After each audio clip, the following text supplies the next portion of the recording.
पीठे सुरपूजिते शङ्खचक्रगदाहस्ते महालक्ष्मी नमोऽस्तुते। नमस्ते गरुडारूढे डोलासुरभयङ्करी सर्वपापहरे देवी महालक्ष्मी नमोऽस्तुते।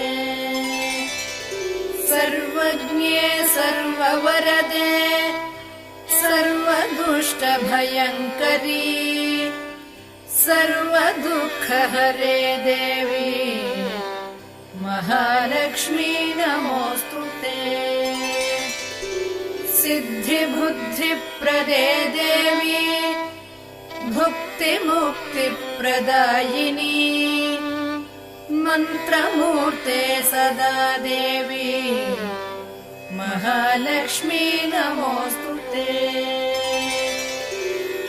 आद्यन्तरहिते देवी आदिशक्ति महेश्वरी योगज्ञे योगसम्भूते महालक्ष्मी नमोऽस्तुते।